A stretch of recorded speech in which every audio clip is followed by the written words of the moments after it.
Welcome to back my computer official school. আজ আমাদের পাওয়ার পয়েন্টের পরবর্তী ক্লাস। এই ক্লাসে যে বিষয় নিয়ে আলোচনা করব, আমরা এর আগের ক্লাসে টেবিল ডিজাইনের সমস্ত কাজগুলি শেষ করতে পারিনি, এই জন্য টেবিল ডিজাইনের দ্বিতীয় নম্বর ক্লাস নিয়ে এসেছি। এই ক্লাসে আমরা যে বিষয়গুলি শিখতে চলেছি আপনারা ডান সাইডের লিস্টে দেখতে পাচ্ছেন। তো চলুন এই বিষয়গুলি সরাসরি দেখে নেওয়া যাক। আমরা ইতিমধ্যে কম্পিউটার স্ক্রিনে চলে এসেছি, আপনারা দেখতেই পাচ্ছেন। আমরা এর আগের ক্লাসে যে ফরম্যাটটা নিয়েছিলাম একটা ক্যালেন্ডারের জানুয়ারি মাস, সেই মাসটাই কিন্তু আমাদের ওপেন আছে। তো চলুন আমরা প্রথম যে বিষয়টি জানবো সেটা হলো কুইক স্টাইল। কুইক স্টাইল মানে এটাই যে আমরা কিছু লেখার পরে সেই লেখাগুলি যদি কোনো স্টাইল চেঞ্জ করতে চাই, সাপোজ সেই লেখাগুলোকে আমরা বিভিন্ন স্টাইল চেঞ্জ করি। যেমন এখানে আপনি দেখতে পাচ্ছেন একটা স্টাইল আছে, নিচের দিকে দেখতে পাচ্ছেন বিভিন্ন স্টাইল আছে, বা কোনো ইফেক্ট অ্যাপ্লাই করতে হয়। তো সেই সমস্ত কাজ অতি দ্রুত করার জন্য কিন্তু কুইক স্টাইল। আমরা সরাসরি সেই সমস্ত টেক্সটগুলিকে সিলেক্ট করব অ্যান্ড এখান থেকে আমরা কুইক স্টাইল বাটনে ক্লিক করব। অ্যান্ড ক্লিক করার সঙ্গে সঙ্গে আপনারা দেখতে পাচ্ছেন বিভিন্ন স্টাইল এখানে আছে। যে স্টাইলটা আমাদের পছন্দ সেই স্টাইলটা কিন্তু আমরা এখান থেকে চাইলে ক্লিক করে নিয়ে নিতে পারি। ওকে, অ্যান্ড ক্লিক করার সঙ্গে সঙ্গে দেখুন আমরা যে ইফেক্টটা অ্যাপ্লাই করেছি অ্যাপ্লাই হয়ে গেছে। ওকে, অ্যান্ড যদি আমরা চাই যে পুনরায় আবার স্টাইলটা আমরা চেঞ্জ করব, সেক্ষেত্রে একই জায়গায় যাব, আমরা কুইক স্টাইলে যাব। এখান থেকে আমরা বিভিন্ন ফরম্যাটে চেঞ্জ করে নিতে পারি। আপনারা চাইলে এখান থেকে চেঞ্জ করে নিতে পারেন। আমরা পুনরায় কিন্তু আবারও একটা স্টাইল চেঞ্জ করে নিয়েছি। যখন আপনারা কোনো কুইক স্টাইলের দ্বারায় যখন এখানে কোনো ইফেক্ট অ্যাপ্লাই করছেন, তো সেক্ষেত্রে আমরা এখান থেকে সরাসরি অ্যাপ্লাই করতে পারছিলাম, তাই না? যে আমাদের কুইক স্টাইলের মধ্যে থেকে যে স্টাইলগুলো আমরা চুজ করেছি সেই স্টাইলগুলো নেব না। তো সেক্ষেত্রে আমরা কি করব, সেই কুইক স্টাইলগুলো আমরা সরাসরি সিলেক্ট করে নেব। অ্যান্ড সিলেক্ট করার পরে আমরা সরাসরি কুইক স্টাইলে ক্লিক করব। ক্লিক করার সঙ্গে সঙ্গে আমরা নিচের দিকে দেখতে পাচ্ছি ক্লিয়ার ওয়ার্ড আর্ট। এই ক্লিয়ার ওয়ার্ড আর্টে ক্লিক করলে কি হবে, আমরা যে ইফেক্টটা এখানে অ্যাপ্লাই করে রেখেছি সেই ইফেক্টটা কিন্তু মুছে যাবে। ওকে, অ্যান্ড মুছে গিয়ে একদমই নর্মালি এসে যাবে। আসুন আমরা এই যে টেক্সটগুলো আছে, সাপোজ মনে করুন যে আমি এখান থেকে একটা স্টাইল চুজ করেছি। অ্যান্ড চুজ করার পরে আপনারা দেখতে পাচ্ছেন নিচের দিকে কিন্তু রিফ্লেকশন আছে। আমি যদি একটু জুম করি তাহলে আপনারা সহজে বুঝতে পারবেন যে আমাদের টেক্সটে কিন্তু এখানে রিফ্লেকশন আছে, মানে নিচের দিকে দেখতে পাচ্ছেন যে রিফ্লেকশন আছে। তো এই অবস্থাতে আমরা যদি কোনো টেক্সটের মধ্যে কালার চেঞ্জ করতে চাই তাহলে কিন্তু সহজেই চেঞ্জ করে নিতে পারবে, এবং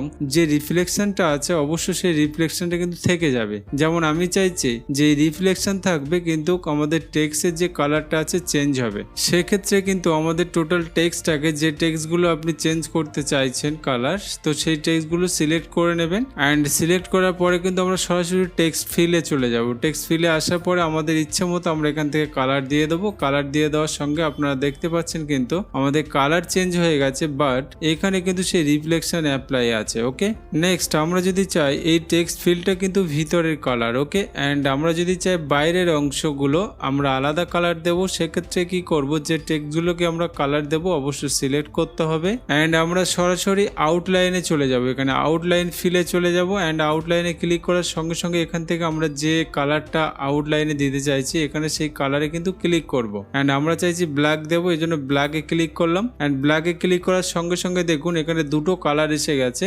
একটা আউটলাইন হলো ব্ল্যাক এবং ভিতরের কালার হলো রেড কালার। ওকে, এই জন্য কিন্তু আমাদের ফিল কালার এবং আউটলাইন কালার দুটো কিন্তু আলাদা হয়। ওকে, অ্যান্ড দুটোই কিন্তু আমরা টেক্সটে অ্যাপ্লাই করতে পারবো এবং এই মুহূর্তে আমরা অ্যাপ্লাই করে নিয়েছি। আসুন আমাদের কোনো টেক্সটের মধ্যে যদি আমরা ইফেক্ট অ্যাপ্লাই করতে চাই, যে কোনো রকম ইফেক্ট, তাহলে প্রথমেই কিন্তু আমাদের সেই টেক্সটগুলোকে সিলেক্ট করে নিতে হবে। সিলেক্ট করে নেওয়ার পর আমরা সরাসরি টেক্সট ইফেক্টে চলে যাব। অ্যান্ড টেক্সট ইফেক্টে থাকার পরে আমরা এখানে ক্লিক করে দেখতেই পাচ্ছেন যে শ্যাডো, রিফ্লেকশন, গ্লো এগুলো আমি ক্লিয়ার করে দিয়েছি, বাট এখান থেকে কিন্তু নেওয়া যায় সরাসরি। ওকে, আপনারা দেখতে পাচ্ছেন এখান থেকে আমরা কিন্তু নিতে পারবো এবং চাইলে আমরা কিন্তু অন্য জায়গা থেকেও নিতে পারবো। যেমন আপনারা দেখতে পাচ্ছেন এখানে ওয়ার্ড আর্ট স্টাইল, এটাকে বলা হয় ডায়ালগস বক্স। যদি আমরা এখানে ক্লিক করি তাহলে রাইট সাইডে দেখবেন অপশনস খুলে যায়। অ্যান্ড এখান থেকে কিন্তু আমরা বিভিন্ন এফেক্ট কিন্তু অ্যাপ্লাই করতে পারবো চাইলে।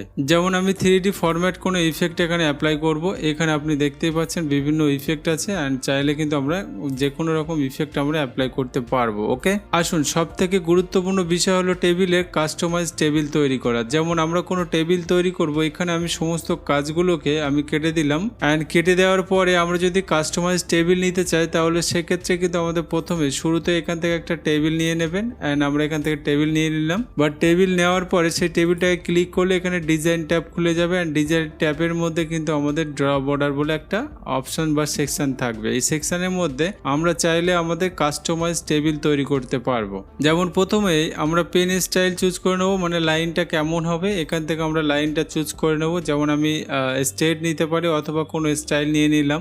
নিয়ে নেওয়ার পরে আপনারা দেখবেন যে সেই পেন স্টাইল বা সেই লাইনটা কত মোটা বা সরু হবে, অ্যান্ড এই যে মোটা এবং সরুটা আমরা এখান থেকে কিন্তু সেট করে নেব। যেমন আমি একটু মোটা করে নিলাম, ওকে। অ্যান্ড তারপরে কিন্তু আমাদের পেন কালার, এই পেন কালারটা চুজ করে নিতে হবে। আপনার যে লাইনটা মানে যে টেবিল লাইনটা হবে সেই লাইনটা কিন্তু কালার এখানে চুজ করে নিতে পারিস। যেমন আমরা অরেঞ্জ কালার নিলাম, অ্যান্ড এখান থেকে আমরা সরাসরি কিন্তু টেবিলটাকে ক্রিয়েট করতে পারি। অ্যান্ড দেখতে পাচ্ছেন যে আমাদের টেবিল ক্রিয়েট হচ্ছে।